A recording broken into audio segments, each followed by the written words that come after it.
All right, good Monday morning, everybody. We are live chatting about the rest of this week. Today is going to be extremely hot, around 104, which would tie a record here in San Antonio.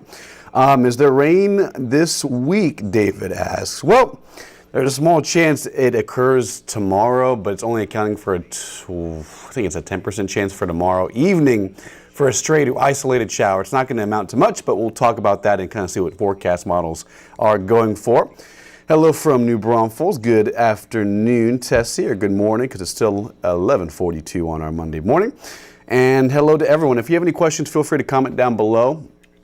It's been extremely hot. As a matter of fact, yesterday marked 15 consecutive days at triple-digit heat, which does tie a record from last month. And sometimes these top 5 records can get a little tricky, but take a look. In the top 5 all-time for this particular parameter on consecutive 100-plus days, 2023 is in 2 of those ranks, second place and third place. The longest streak is 1962 at 21 days in a row.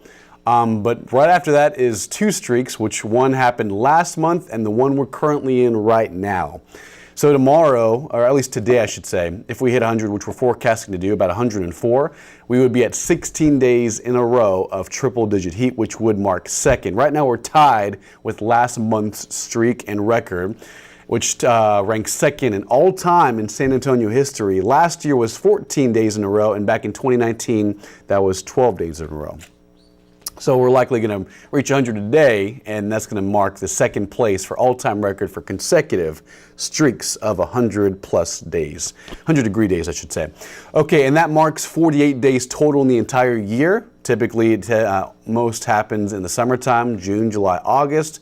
We have seen 100-degree days in May and April, but most of the time it occurs between June 1st and about September 1st in that peak of summertime heat in San Antonio.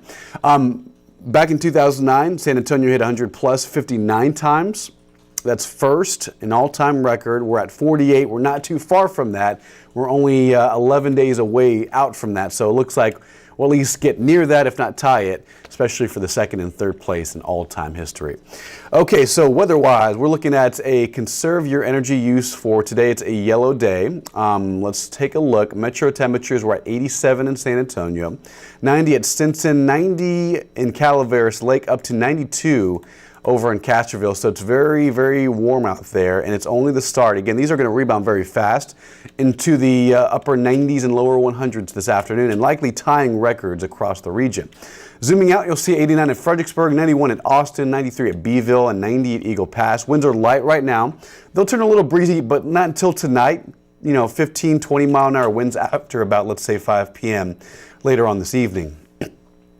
Take a look at this. So as we fast forward through tonight and through Tuesday and Wednesday, a front will actually start to sink farther south into the hill country. And what that's going to do is kind of stall somewhere near south central Texas, and that'll create a breeze from the north by tomorrow morning and tomorrow evening. It's not going to be a strong frontal boundary, but what it will do is increase wind speed, also drop the humidity slightly by the back half of Tuesday night and Wednesday as well. Why that's important? Well, that also increases fire weather danger. When you see a drop in humidity, winds increase, and with our pattern in place where it's so hot and it's just drought stricken, we have extreme to exceptional drought across the area. It is not a good combination. High is near 104 today. So most importantly, now we don't have any red flag warnings in effect, so I'll need to change this. I'll just say elevated fire. I'll just say fire weather for this afternoon, because red flag warnings have not been posted as of yet. But with that being said, avoid any outdoor burning because fire conditions will continue. We're in bad drought this week. Wildfires that spark off will spread rapidly, so please again avoid any outdoor burning altogether as we move into the latter half of this week. Tuesday, Wednesday, and Thursday, likely same order of wind speeds, 10 to 15 miles an hour in San Antonio. So look at this, going forward, high pressure kind of moves off to the west briefly through Tuesday, moves back overhead Saturday and Sunday.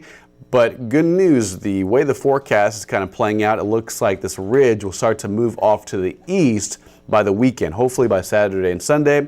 And if that does play out, that'll help reduce the air temperatures back a little bit. Probably not until late next week, but at least it's a break, it's a glimmer of hope, it's a light at the end of the tunnel. We'll see if that happens, but in the meantime, this week is still going to be excessively hot. Air temperatures right around 104 to 106. Meantime, some rain moving through Oklahoma and North Texas. Back here at home, we're still underneath an excessive heat warning and heat advisory, especially in our western counties. 7-day forecast shows you this right here. There's a small chance at rain tomorrow afternoon, tomorrow evening. It's not going to amount to much, maybe a stray shower, an isolated shower, and that's about it. And same thing for this upcoming Sunday.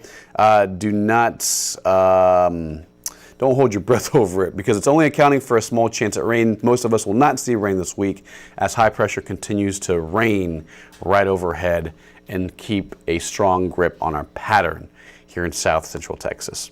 That's it for weather, guys. If you have any questions, feel free to comment or message me on social media. If not, we're going to get ready for the noon show as high temperatures still trend in that 104 to 106 region for the next 7 days in San Antonio. Stay cool, drink plenty of water, and be safe out there.